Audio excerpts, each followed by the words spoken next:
자, 오늘은 창세기 25장 19절에서 26절 말씀 가지고 이삭의 족보는 이러하니라는 제목으로 함께 말씀을 나누겠습니다.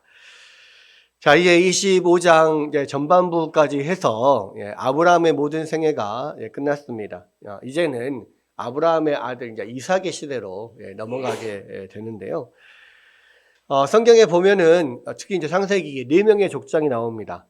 아브라함, 그 아들 이삭, 이삭의 아들 야곱, 또 야곱의 아들 요셉, 이렇게 4명의 족장이 나오는데, 그러니까 창세기 전반부는 이제 원시 역사다 해가지고 아브라함 전까지를 12장 전 11장까지를 전반부 이렇게 이야기하고요.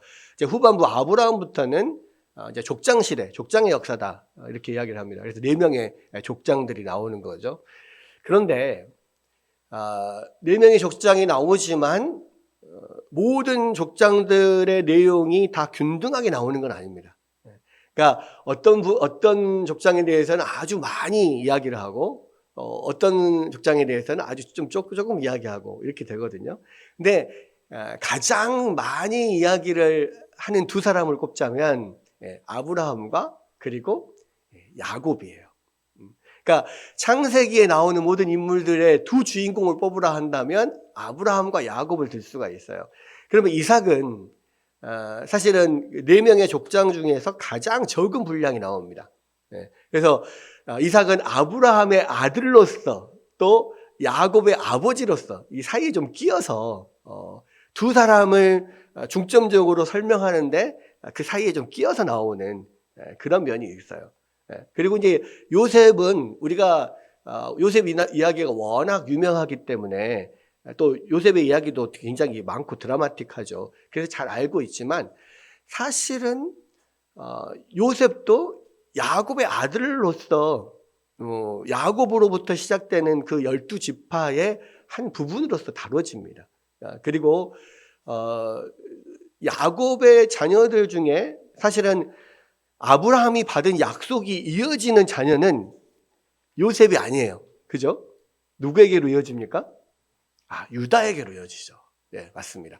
그러니까 요셉은 그 시대에 그 당시에 하나님의 복을 받는 어떤 그런 상징으로서 보여지고 실제로 하나님의 약속은 요셉이 아니라 넷째 아들 유다를 통하여서 쭉 이어져 가는 거예요. 네.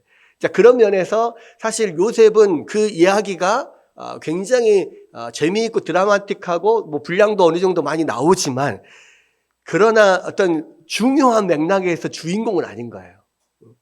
그래서 이제 창세기 족장의 주인공은 사실 아브라함과 야곱이다 이렇게 이야기를 할 수가 있고, 자, 오늘부터 다루게 되는 이 이삭은 아브라함과 야곱 사이에 좀 끼인 세대, 끼어 있는 그런 사람으로서 이렇게 등장을 하게 되는데, 자, 오늘 보면은 25장 19절에 아브라함의 아들 이삭의 족보는 이러하니라 이렇게 나오죠. 그리고 아브라함이 이삭을 낳았고 이삭이 40세 때 리브가를 맞이해서 아내를 삼았다 이렇게 나오죠. 그래서 처음에 이삭에 대해서 설명을 하면서 아브라함의 아들로서 또 아브라함의 약속이 이어진 그 아들 부부가 이제 소개가 되는 건데 그 부부가 누구냐면 이삭과 리브가입니다. 근데 이제 여기서 보면 이삭의 가정이요. 이삭과 아내 리브가가 있고 오늘 보면은 리브가가 임신해서 낳은 두 아들, 쌍둥이 아들이 나와요. 그러니까 이삭 가족은 4명입니다. 쌍둥이 아들 에서와 야곱까지 해서 4명인데 이 집안에는요 여러 가지 문제가 좀 있어요. 여러 가지 사실 그래서 굉장히 좀 생각을 해보면 많은 여러 가지 문제들이 있을 수 있는데 그럼에도 불구하고 그 부분에 대해서 많이 다루지는 않습니다만은 일단 이삭과 리브가 그 두 부부가요 서로 성격이 정상반대예요. 무슨 이야기냐면 이삭은 굉장히 좀 순종적이고 수동적인 그런 성격을 가지고 있습니다. 그러니까 아버지 아브라함이 하는 모든 대로 이삭은 그냥 순종하는 그런 면이 많이 나오고요. 심지어는 아브라함이 이삭을 죽이려고 했잖아요. 하나님의 명령을 받고 이삭을 죽여서 번제로 하나님 앞에 드리려고 했어요. 물론 뭐 성경에 나오지 않지만 아브라함이 이삭에게 그 모든 하나님의 뜻을 이야기하고 이해를 구했을 수 있죠. 그러나 그렇다 치더라도 이삭이 그것을 받아들이고 순순히 번제 단에까지 자기 자신을 올려 보낼 정도로 그렇게 아버지에게 순종적인 아들이었단 말이에요. 순종적이고 수동적입니다. 그 뒤에도 마찬가지예요.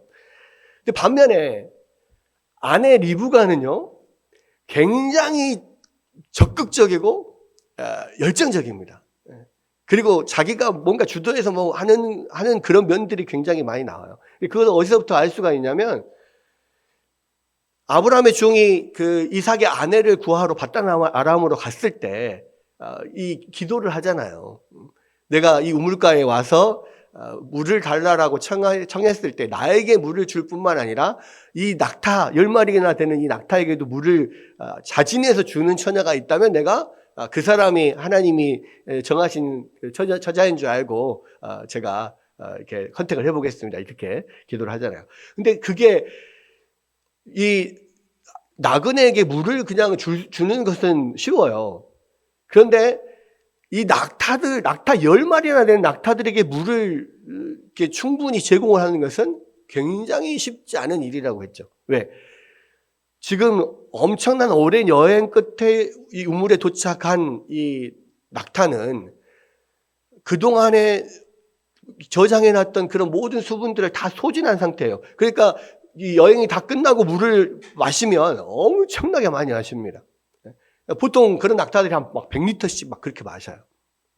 근데 100리터씩 10마리, 거의 1000리터를 물을 제공을 해야 되는 거예요. 게다가 지금 우리가 생각하는 우물처럼 그냥 그 자리에서 두레박 던져가지고 물을 기르는 게 아니고, 이스라엘은 지하수가 이렇게 땅 밑으로 다 스며들기 때문에 우물을 깊이 파요. 그래서 계단을 통해서 막 내려가가지고 거기서 물을 떠가지고 올라와야 돼. 근데 그거를 10마리나 되는 그런 낙타를 물을 먹이려면 얼마나 많은 시간이 들겠어요. 왔다 갔다 수백 번을 해야 되는데, 그런 것을 자기가 흔쾌히 하겠다라고 자진해서 이야기를 하는 것은요, 사실 쉽지 않은 일이거든요. 근데 리브가는 그냥 물을 주라는 그 말에 물을 줬을 뿐만 아니라 낙타들에게도 내가 주겠다 하고 그렇게 막 했단 말이에요. 그러니까 그만큼 열정적이고 주도적이고 자기가 알아서 이게 뭔가를 하는 그런 스타일이에요. 그러니까 전혀 다른 두 스타일의 남편과 아내가 만났어요. 그럼 당연히 부딪힘이 있을 수밖에 없거든요. 근데 한편으로는 하나님께서 또 우리가 부부를 만나게 하실 때 비슷한 부분도 있지만 또 전혀 다른 면들을 주셔서 두 사람이 같이 보완하게 하는 면들이 분명히 있습니다. 그러니까 우리는 늘 그런 생각을 해요. 그러니까 결혼하기 전에는, 여기는 뭐 결혼 안 한 미혼 우리 아이들도 있지만, 여러분 결혼하기 전에는 나랑 정말 마음이 잘 맞고 정말 서로 나는 결혼하면 절대 서로 안 싸우고 그냥 인생을 행복하게 살겠다, 이런 생각을 갖고 있는, 꿈에 부풀어 있는 사람들도 있을 수 있어요. 근데요, 여러분 결혼하면 아무리 서로 마음이 잘 맞아도요 안 싸울 수 없어요. 그러니까 왜 안 싸울 수가 없냐면, 하나님이 남자와 여자를 만나게 하실 때 서로 만나서 부족한 점을 보완하게 만드셨거든요. 그래서 서로 부족한 점을 서로 보완하라고 서로 다른 부부끼리 만나게 하셨단 말이에요. 근데 이제 아예 완전히 달라버리면 만나기가 힘들어요. 서로 하나가 되기를, 사랑을 느끼기가 힘들어. 그러니까 어느 정도 좀 비슷한 면을 주셔서 서로 이제 호감을 느끼게 해요. 근데 많은 경우에 달라요. 근데 이게 왜 하나님은 이렇게 다르게 만드셨는가? 거기에 대해서 불평 불만할 필요가 없어요. 그게 하나님의 뜻이에요. 다른 사람 만나서 서로 보완해서 하나님의 뜻을 이루라고. 근데 이제 문제는 이삭과 리브가는 달라도 너무 다른 거죠. 게다가 이제 문제가 뭐냐면은 이삭과 리브가 안에 서로 쌍둥이 아들이잖아요. 에서와 야곱. 근데 서로 다른 아들을 편애했어요. 이삭은 큰 아들 에서를 편애했고, 그죠? 리브가는 작은 아들 야곱을 편애했어요. 쌍둥이면은 서로 생긴 거는 비슷할 거예요. 생긴 거는 비슷하고 키도 모양도 비슷해요. 근데 다른 것은 뭐냐? 피부 색깔이 달라. 에서는 털이 많아. 처음부터 태어날 때부터 모피 코트를 입고 막 태어나 버렸어. 그래서 털이 많아. 근데 이 야곱은 피부가 매끈매끈해. 차이는 그거예요. 그리고 가장 성격이 드러난 차이는 뭐예요? 성격이 에서는 굉장히 외향적이고 활발하고 막 산으로 들로 사냥하고 다니고 남성적이에요. 야곱은 조용해요. 집 안에 있어요. 그래서 그런지 야곱은 엄마하고 더 유대 관계가 깊었고, 이삭은 아빠는 그런 막 자기한테 없는 야성적인 큰 아들 에서를 더 좋아했단 말이에요. 근데 이제 문제는 뭐냐면 가정 안에서요, 편애가 있으면 반드시 문제가 생겨요. 그게 정말 힘든 건데, 그래서 그러니까 부모는 자녀들을 대할 때 이게 열 손가락 깨물어서 안 아픈 손가락은 없지만 그래도 특별히 정이 가는 손가락이 분명히 있을 수 있어요. 근데 그걸 티를 내면 안 돼. 그러니까 티를 안 내도 사실 티가 나는 면들이 분명히 있거든요. 그럼에도 불구하고 티를 심하게 내면은 그게 편애가 되고, 그것 때문에 가정에 문제가 생기는데, 결국 이 이삭의 가정은 그런 것 때문에 문제가 생겨요. 그리고 나중에는 이 에서와 야곱이 이제 서로는 아니죠. 이제 에서가 야곱을 죽일 듯이 이제 진짜로 죽이고자 하는 그 마음까지 있어서 나중에 야곱이 삼촌 바다나람 집으로 도망을 가잖아요. 그런 면들이 분명히 있습니다. 그러니까 이 이삭의 가정이 이제 등장을 하는데, 아브라함의 가정을 우리가 봤을 때는 지금 우리의 현재의 어떤 가정 안에 그런 일어나는 그런 비슷한 일들이 막 일어나는 우리 가정과 비슷하다 이렇게 느끼지를 못해요. 많은 경우에 아브라함에게 있어서 하나님의 처음 부르심을 받고 또 하나님의 그런 지역적인 인도하심들이 계속 있고 이런 것들이 주가 되다 보니까 사실은 그냥 평범한 우리 가정하고는 좀 다르게 느껴질 수 있거든요. 근데 이삭의 가정은 현대 평범한 우리 가정에 있는 모든 문제들이 다 거기 나와요. 그러니까 훨씬 더 어찌 보면 더 친밀감을 느낄 수가 있어요. 그런 면에서 이제 이삭의 가정이 나오는데, 이삭이 보니까 몇 살에 리브가와 결혼을 했어요? 40살. 지금은 40에 결혼하는 게 뭐 그렇게 늦다라고 생각을 잘 못하죠. 근데 이제 이때 당시는 여러분 굉장히 일찍 결혼하는 그런 시대였잖아요. 그런데 40살, 40이 돼서 결혼을 하는 것은 굉장히 늦은 겁니다. 그렇죠? 저도 결혼을 조금 늦었다라고 생각했는데 그때 33에 결혼을 했거든요. 근데 이삭은 저보다 더 늦게 결혼을 했어요. 40에 결혼을 했어요. 근데 이제 문제는 뭐냐면, 결혼을 해서 이 20년 동안 자녀가 없는 거예요. 이것도 진짜 굉장히 힘든 건데, 왜 그러냐? 왜 문제가 되냐? 여러분, 그 아브라함에게 주신 약속이 뭐예요? 아브라함을 복의 근원으로 삼고 그 아브라함의 자녀들이 하늘의 별과 같이 땅에 이런 모래와 같이 앞으로 많게 하고 그 자손을 큰 민족을 이루게 하시겠다. 이게 하나님의 약속이잖아요. 그렇게 했는데 그 아브라함에게도 75세 때 그 약속을 하고 부르셨는데 25년 만에 이삭을 주셨어요. 그죠? 근데 그 약속이 아브라함에게만 해당되는 게 아니잖아요. 그죠? 아브라함의 자녀들이 그렇게 자손들이 그렇게 많아지냐 되니까 아브라함에게는 딱 아들 이삭 하나만 줬다고, 약속의 자녀 딱 하나만 줬다고 해도 이삭에게 있어서는, 이삭에 대해 오면은 훨씬 더 많은 자녀를 줘야지 이 하나님의 약속이 이루어질 거 아니에요. 근데 이삭에게도 20년이 되도록 자녀를 안 주시는 거예요. 여러분, 이 아브라함의 자녀가 이삭만 있는 것은 아니었죠. 왜? 배다른 형인 이스마엘도 있었고, 그 다음에 사라가 죽고 나서 후추로 들어온 그두라의 자식들도 여러 자식들이 있었습니다. 근데 그러나 그 중에서도 약속의 자녀는 오직 이삭밖에 없기 때문에 아브라함이 자기가 죽기 전에 다 정리를 하잖아요. 이스마엘도 떠나게 하고 그두라의 그 자식들도 다 떠나게 하고 상속자로서 딱 이삭만 남겨두잖아요. 그러면 이삭이 그 약속을 이어받은 어떤 하나님의 축복을 받은 유일한 자녀인데 다른 형제들, 이스마엘, 또 자기 배다른 동생들, 여러 그두라의 그 자식들, 많은 자식들이 많은 자손을 낳아요.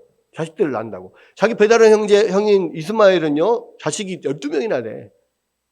그리고 그 12명이 다 각 민족을 이룰 만큼 엄청나게 많은 자녀들을 낳아요. 근데 20년 동안 이삭에게는 하나님께서 약속을 주셨는데도 불구하고, 그것도 그 약속이, 그 축복이 자녀에 대한 약속인데도 불구하고 20년 동안 자녀를 안 줘요. 그러니까 여기에서는 그냥 아주 단순하게 짧게만 나와 있지만, 여러분 20년 동안 자녀가 없을 때 그것이 그 자녀가 하나님께서 약속하신 자녀인데, 근데 자녀가 없어요. 얼마나 그 마음이 힘들겠어요. 여러분, 우리가 하나님께서 분명히 약속하신 것이 분명한데 그거에 대한 응답이 굉장히 늦어질 때가 있습니다. 가장 대표적인 것은 믿지 않는 가족들을 위해서 기도할 때. 그럼 믿지 않는 가족들을 전도하기 위해서 그렇게 많이 힘쓰고 애쓰는데요, 잘 안 돼요. 안 되는 경우가 많아요. 근데 가족들을 전도하는 데 있어서 진짜 한 20년씩 걸리는 그런 경우가 굉장히 많습니다. 근데 여러분, 가족 전도뿐만 아니라 우리에게 있어서 정말 중요한 일이고, 하나님께서 이것은 기뻐하실 일이고, 하나님께서 우리 가운데 심지어는 약속을 주신, 마음의 확신도 주고 약속도 주신 그러한 일인데, 하나님께서 아무리 기도해도 응답을 안 주실 때가 있어요. 아무리 하나님 앞에 하나님께서 약속을 하셨지만 그 응답이 계속 늦어질 때가 있습니다. 여러분, 왜 하나님 심술쟁이인가요? 주신다. 어른들은 다 거짓말쟁이라고 이야기하지만, 약속해놓고 안 지킨다고 그렇게 하지만, 여러분, 하나님은 거짓말쟁이 아니잖아요. 근데 왜 주신다고 약속해놓고, 또 정말 중요한 건데 왜 이렇게 더디 주시는 걸까요?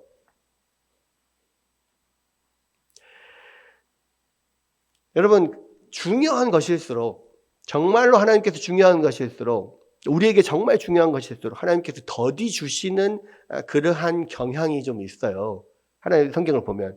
왜 그러냐면, 사람들에게는요, 쉽게 얻은 것은 항상 그 가치를 평가절하하는 경향이 있습니다. 그러니까 쉽게 얻은 것은 가치를 별로 없다라고 생각하는 경우가 많아요. 여러분, 왜 명품이라고 하는 것들이 그렇게 비쌀까요?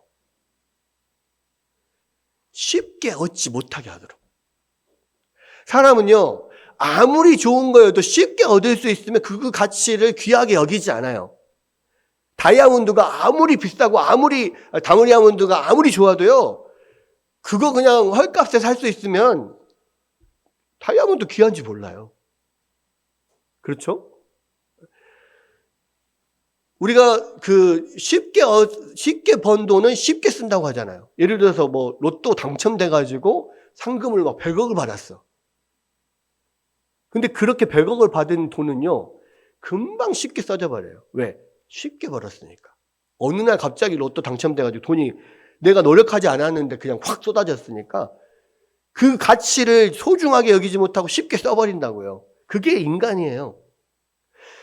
그러면 하나님께서 우리 가운데 주시는 약속들, 정말로 중요한 것은 우리가 그것을 받았을 때 쉽게 받으면 그거에 대해서 가치 있게 여길까요? 또 그것에 대해서 하나님 앞에 정말 감사합니다, 감사합니다 이럴까요?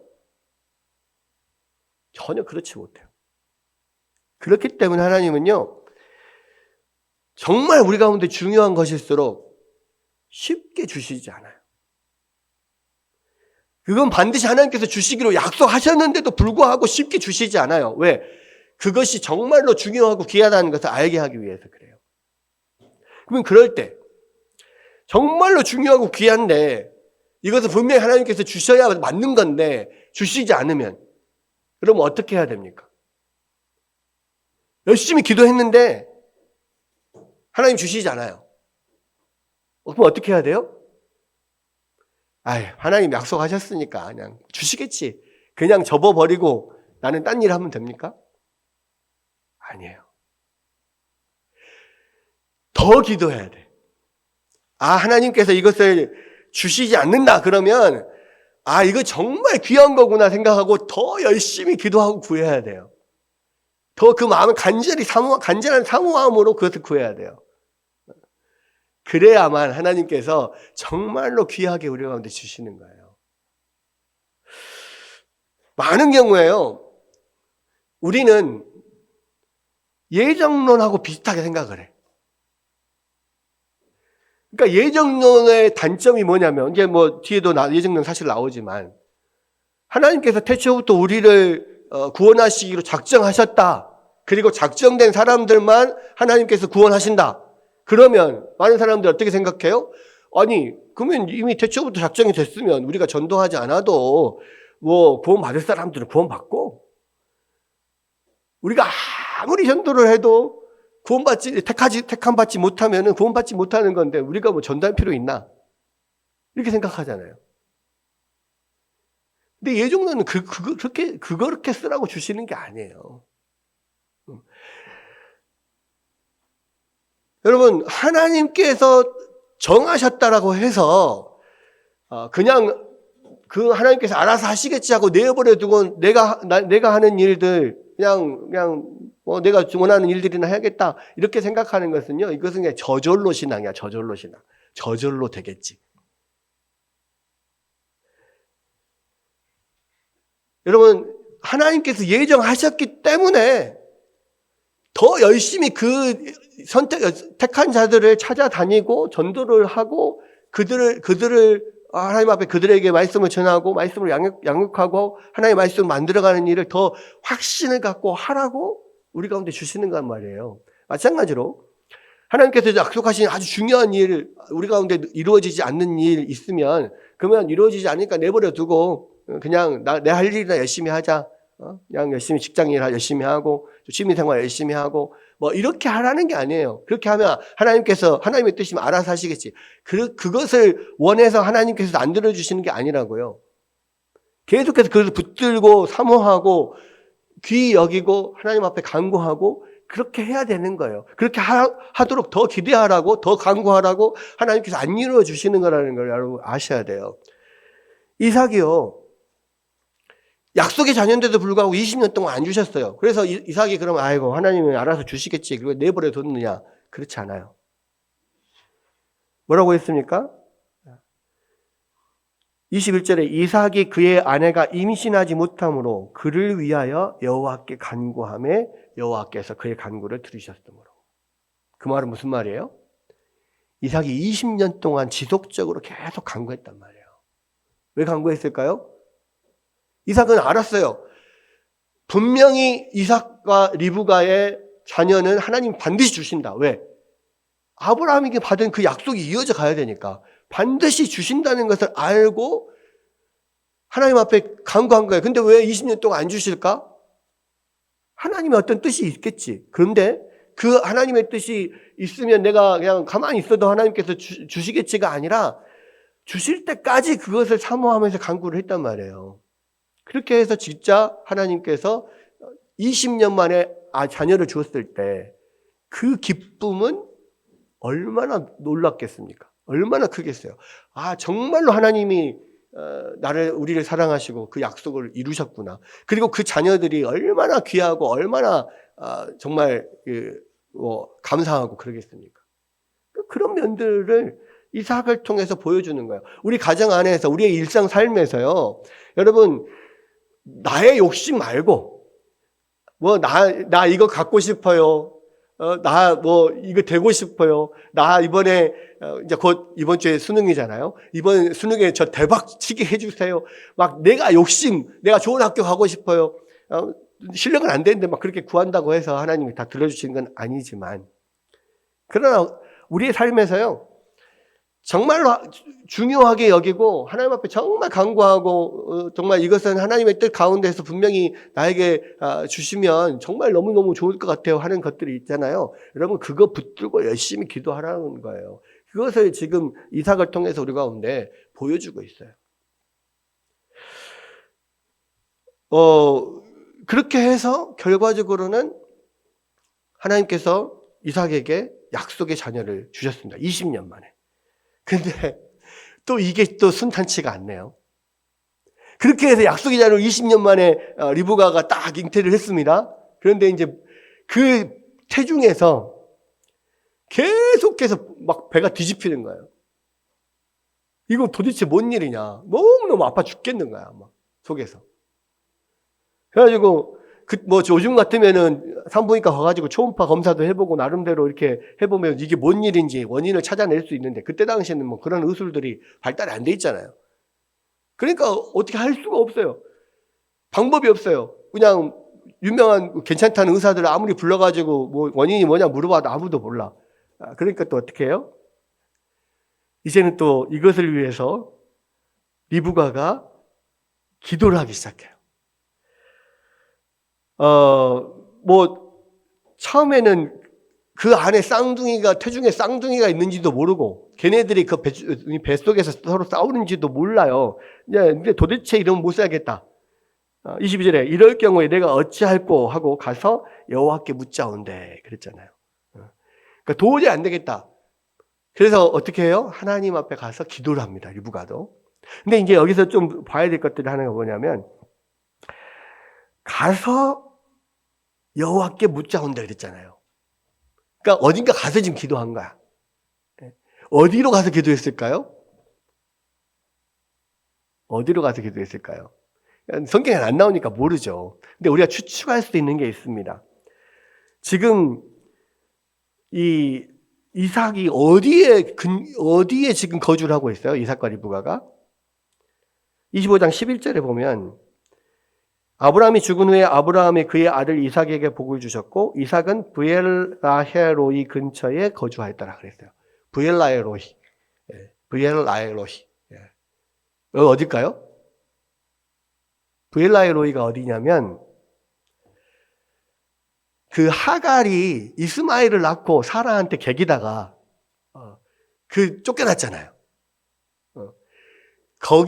거기에서 이게 막 울고 있을 때 하나님이 나타나셔서 다시 사라에게 가가지고 사라에게 순종해라 뭐 이렇게 하면서 이 하나님이 이 하갈을 만나 주신 곳이 있어요. 그게 브엘라헤로이거든요. 근데 마침 이삭이 그 근처에 살았다라고 지금 25장에 짠 이야기가 나와 있어요. 그리고 나서 그 뒤에 이 리브가에게 태중에 임신을 했는데 20년 만에 임신을 했는데 문제가 생겼단 말이에요. 그러면 가서 기도했다는데 어디 가서 기도했을까요? 브엘라헤로이에 가서 기도했겠죠. 왜? 거기에 하나님께서 하갈에게 나타나신 적이 있잖아요. 하나님 만나주신 적이 있잖아요. 아마 거기서 기도를 했을 거예요. 이것은 그냥 문맥상의 추측입니다.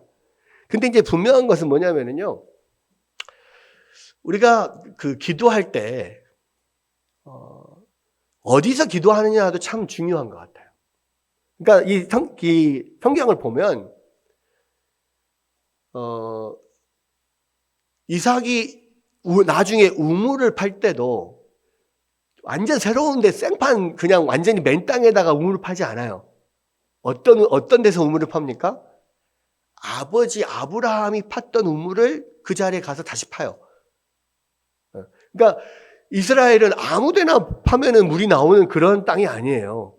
물이 나오는 딱 지점이 있어요. 딱 물이 나오는 땅이 그곳이 있어. 그곳을 아는 사람들만이 우물을 팔 수가 있어. 근데 아브라함 때에 파서 물이 나왔던 곳을 이삭이 알고 있었어요. 그래서 나중에 보면은 이삭이 가서 파는 데마다 물이 나와요. 왜 그랬을까요?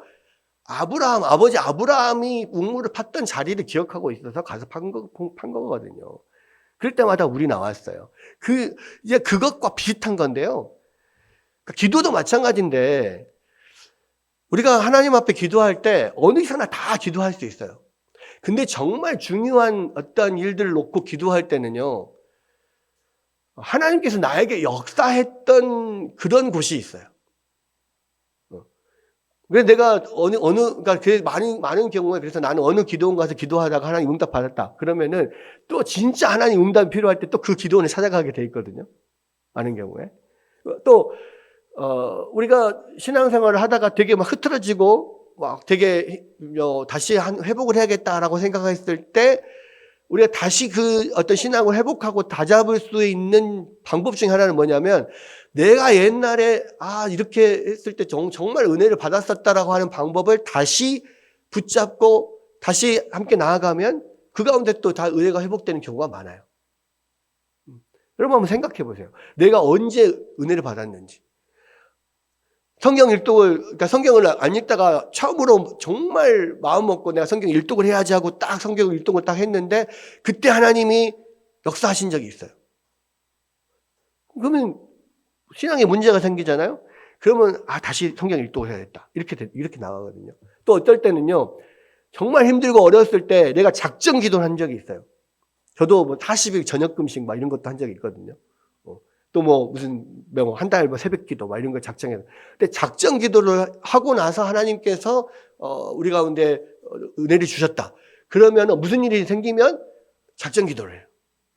근데 그게 그냥 아무런 의미가 없는 게 아니에요.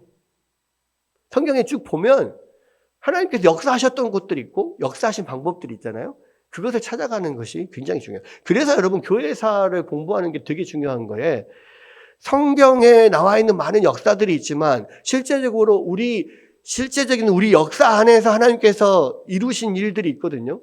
그러면 하나님께서 우리 역사 안에서 어떤 큰 일을 이루셨을 때 그때 어떻게 했을 때 하나님이 역사하셨는가 이런 면들을 찾아보고 우리가 그때 당시 하나님의 어떤 부흥이 임한 그 어떤 그런 내용들이 있다면 우리가 다시 그때 시절로 돌아가자. 그렇게 해서 더 하나님 앞에 어떤 부흥을 구할 때 하나님께 역사하신 면들이 분명히 있거든요. 그래서 우리가 교회사가 중요한 거예요.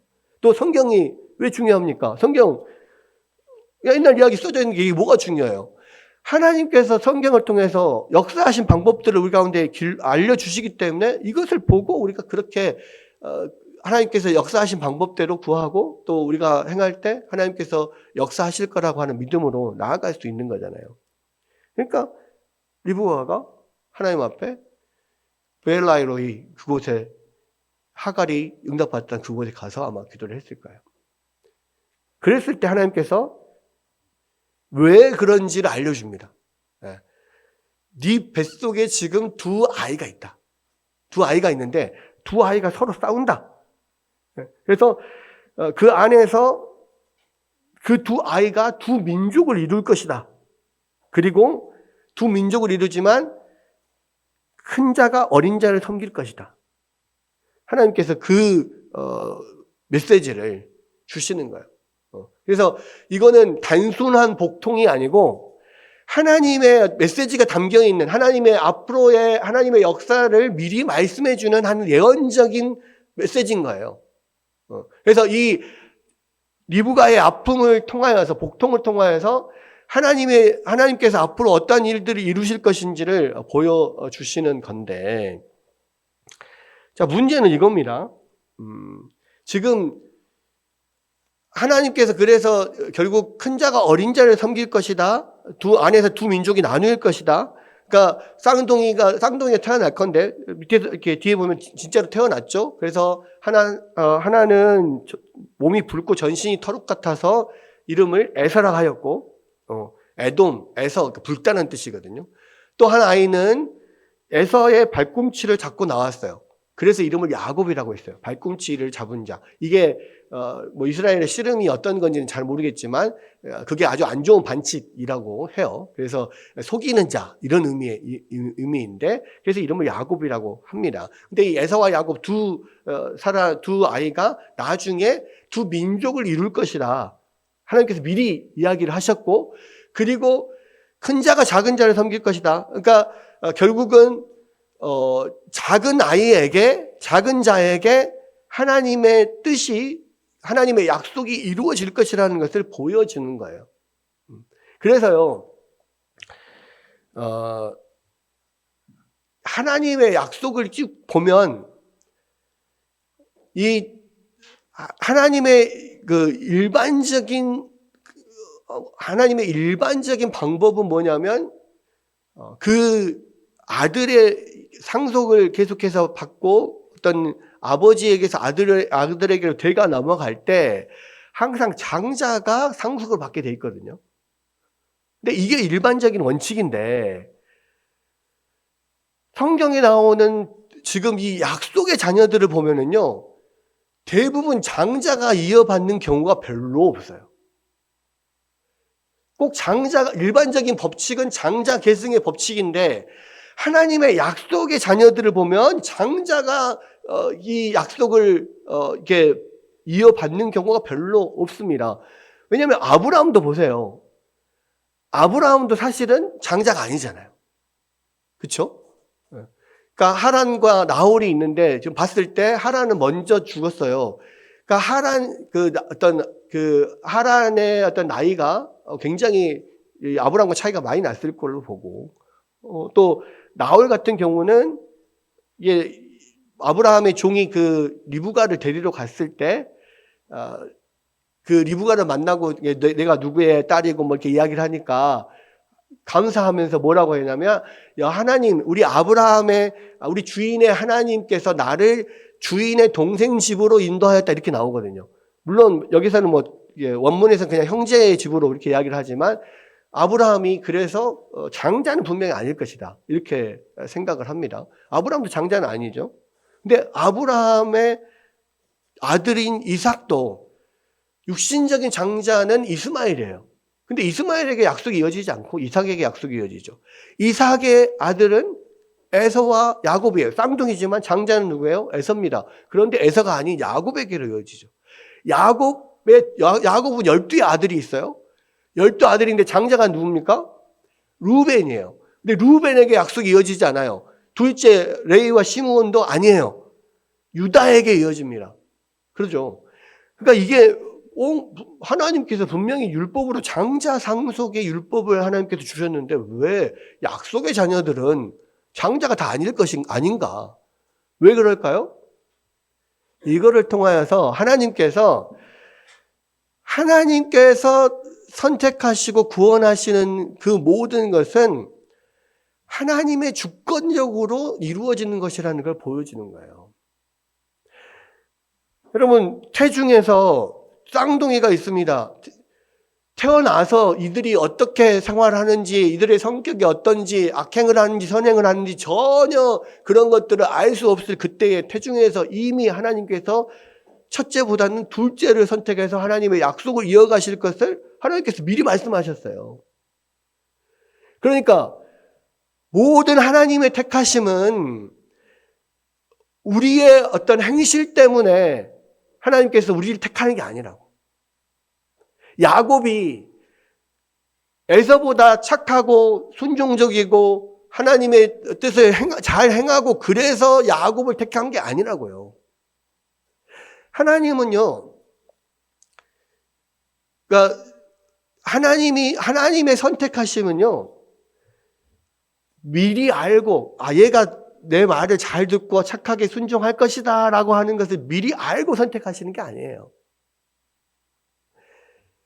하나님의 선택은 그냥 주권적인, 본인이 그냥 누구든지 그냥 임의로 하나님께 선택하시는 거예요. 그것이 태초에 이루어지는 건데요. 여러분, 왜 그게 우리가 착한지 이게 악한지 이게 아무런 의미가 없는 거냐면 아담 이후로 태어나는 모든 자녀들은 어떤 사람이든지 다 죄 중에 오염돼서 태어납니다. 그러니까 누구를 선택해도 사실 아무 상관이 없는 다 죄인이에요. 다 그냥 지옥에 가야 마땅한 죄인들이에요. 어떤 사람. 우리가 눈에 봤을 때 그냥 나름대로 착해 보이고 나름대로 이곳에서 선하게 잘 사는 것 같지만 사실은 다 마땅히 지옥 가야 될 그런 죄인들에 불과하다고요. 근데 하나님께서 그들 중에 누군가 한 사람을 택해서 하나님께서 계속해서 말씀으로 다가오시고 그들을 설득하시고 그 마음 가운데 역사하셔서 결국에는 그 마음에 하나님 말씀을 받아들이고 순종하고 그냥 그 말씀으로 하나님의 아들과 같은 형상으로 변화되어 가는 그 모든 일을 하나님께서 선택하고 열심으로 그것을 이루어 가셔서 결국에 하나님의 자녀답게 만드시는 거예요. 그래서 하나님께서 예정하셨다라고 하는 것은요, 결과적으로는 하나님께서 얼마나 우리에게 은혜를 베푸시고 열심을 내셔서 하나님의 자녀로 만들어 가시는가에 관한 이야기이지, 우리가 그것을 가지고 판단하라고 하나님께서 주신 이야기가 아니란 말이에요. 여러분, 늘 우리에게 기억해야 될 것은 뭐냐면, 우리는 맨날 그런 생각해요. 하나님이 태초부터 누군가를 구원하기로 선택하시고 누군가를 버리기로 그렇게 정하셨다면 너무 불공평한 거 아닙니까? 이렇게 이야기를 한단 말이에요. 근데 불공평이 아니에요. 왜? 다 공평하게 다 지옥 갈 인생이었거든. 그 중에서 하나님께서 소수 몇몇에게 은혜를 베푸셔서 하나님의 열심으로 하나님 자녀 만드셔서 구원하시겠다고 하는 거예요. 그래서 이것은 하나님의 예정은 하나님의 은혜와 긍휼과 자비의 표현이고 하나님의 열심의 표현이지 이것이 절대로 불공평한 하나님의 처사가 될 수 없다는 말이에요. 지금 그것을 이야기를 하는 겁니다. 그러면 우리 또 생각하죠. 그러니까 늘 우리는 우리 현대인의 머릿속에는요, 맨날 공평, 정의, 맨날 이런 게 들어있어요. 특히 우리 한국 사람들처럼 공평한 거, 정의 이런 거에 노이로제 걸린 것처럼 그렇게 돼 있는 사람이 별로 없습니다. 그래가지고 어린 아이들도 맨날 그렇게 이야기해요. 내가 누군가 잘못했어요. 아니 누군가에게 내가 뭔가를 줬어. 우리 아들 딸들이 마찬가지입니다. 첫째에게 내가 야 이거 먹으라고 줬어. 하나밖에 없는데 옆에 첫째가 있으니까 줬어요. 그러면 당장에 둘째가 와가지고 왜 나는 안 줘? 왜 오빠만 주고? 왜 언니만 주고? 왜 형만 주고? 그래 해요 안 해요? 그러면서 불공평하다고 막 그러는 거야. 그거는 아빠의 주권이야. 하나님의 주권이라고. 그렇잖아요. 아니 그냥 내가 안 주면 아무것도 못 먹는 건데 그래도 누구 선택해서 준 게 하나 은혜인 거지. 만약에 먹고 싶으면 좀 언니한테 좀 같이 나눠 먹어. 나 좀 나눠줘. 아양을 떨어서 나눠 먹으면 되잖아. 그러니까 우리 한국 사람의 입장에서 맨날 갖고 있는 게 뭐냐면 공평, 공의, 정의 맨날 이런 게 머릿속에 가득 들어있어. 그러니까 하나님의 놀라우신 은혜와 자비와 열심을 나타내는 그런 예정을 가지고 맨날 불공평하다 이것만 이야기를 한다고요. 그럼 여러분 왜 하나님이 그러면 공평하게 다 구원해 주지? 꼭 몇 명만 선택해서 소수만 그 중에 일부만 선택해서 구원하십니까? 처음에도 이야기했잖아요. 쉽게 얻는 것은 별로 가치가 있다고 생각하지 않는다고. 모든 사람 다 구원하면요, 그 구원에 대해서 가치 있다고 생각하지 않아요. 당연한 걸로 받아들인다고. 감사하지도 않아.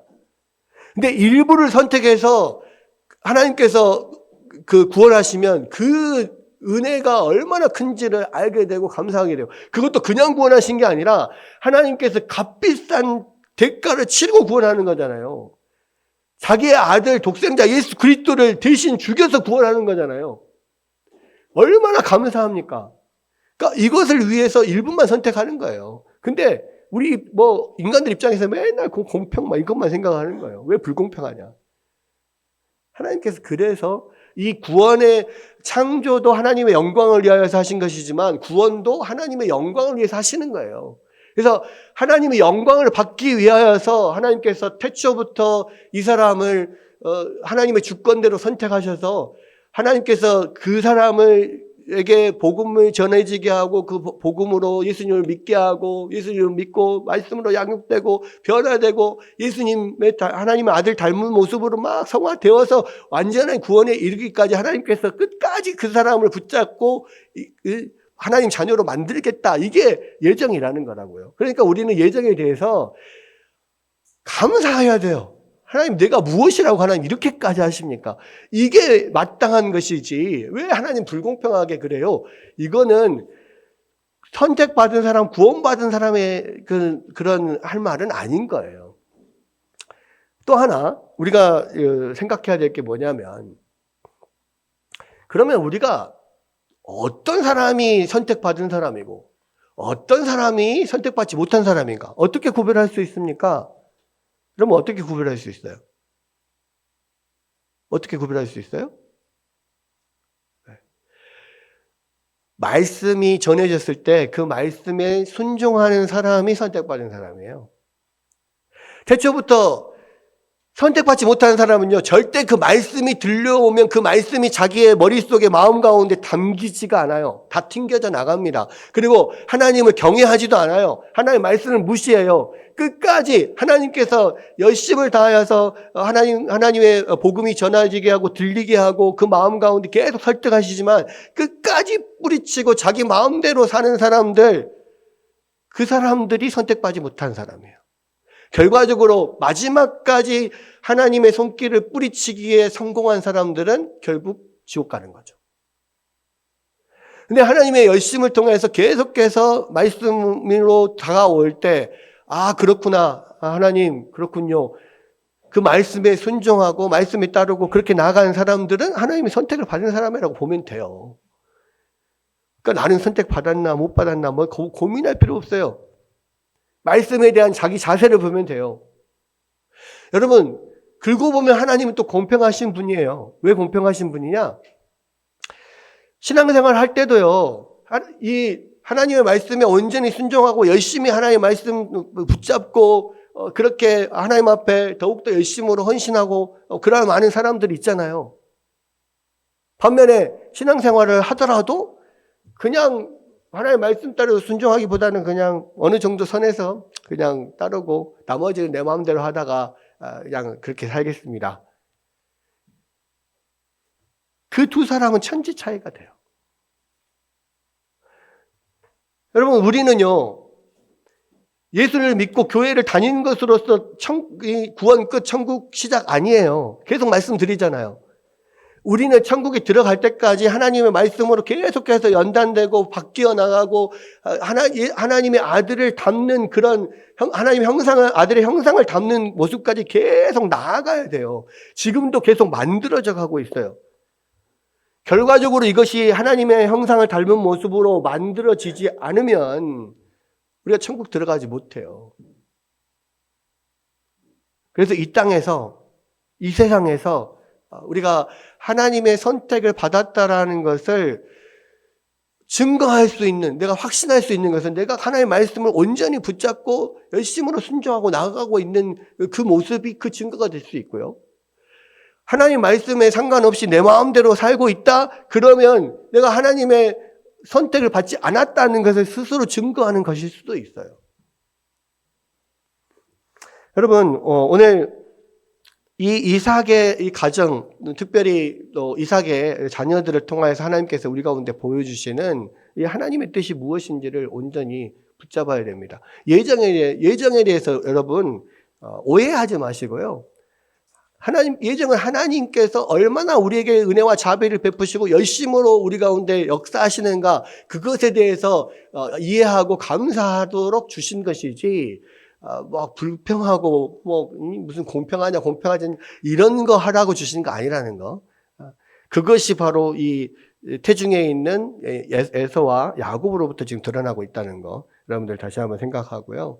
또 우리 가운데 주신 것들을 확신을 가지고, 정말 중요한 것은 늦게 이루어지는 면이 있기 때문에 더 열심히 구하고 기도하고 간절히 사모함으로 하나님 앞에 나아가려고 하는 면들을 꼭 기억하시고, 이 진리를 가지고 열심히 살아가는 여러분들 되시기를 주의 이름으로 축원합니다.